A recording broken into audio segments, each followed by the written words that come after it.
মা ওই যে মিঠা পানের দোকান আমি মিঠা পান খাম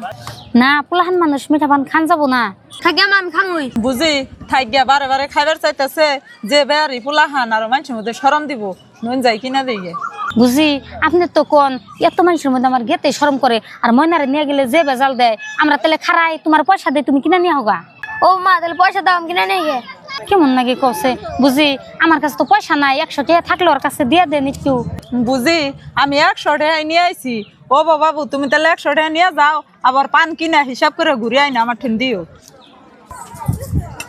দোকানে একটা মিঠা পান দিচ্ছে ও দিতেছি রাও 10টা বাদাম নাই অনেক বাদাম আছে এই ধরো ও তোমার লাগে না দিতেছি রাও ও তোমার লাগে রাও দিতেছি ভাই খারান একটু খারান ও তোমার পাশে করে নেয় না এই ধরো যাও মা হে এতটা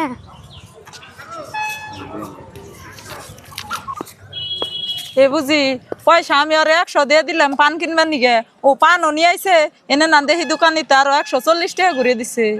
মা হে তেল তো ভালো হলো ওই 40টা আমার দাম ভে থেকে এরু বুঝি বাইগনার কথা শুনছ শুনলামই তো না বাবা অমনি করে দোকানিরা পয়সা দিলে না নাগে না দোকানি থেকে জানি বেচা কিনি করতে সম পয়সা তালে তালে বেশি দিয়ে দিছে ওই পয়সা নেওয়া যাবো না আমরা যদি অমনি করে নেই তাহলে দোকানের লস যাবো না তুমি যাও পয়সা ঘুরিয়ে দেন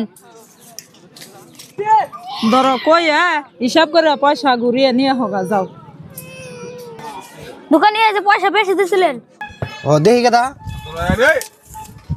60 80 100 140 ও আরে বাবা তুমি তো দি ভালো প্লান তুমি দেখে ঘুরে দিছো অন্য প্লান হয়তো ঘুরে দিত না আলা তোমার বাচ্চারা কই তোমার বাপ মা জানি তোমার নিয়ে গর্ব করা হারে আর আমি মন থেকে দোয়া করি তোমার নাগাল ছেলে সন্তান জানি প্রত্যেকটা ঘরে ঘরে হয় আর তুমি 100 টাকা দিছিলা এই তোমার 80 টাকা ঘুরে দিই আমি এই ধরো 80 টাকা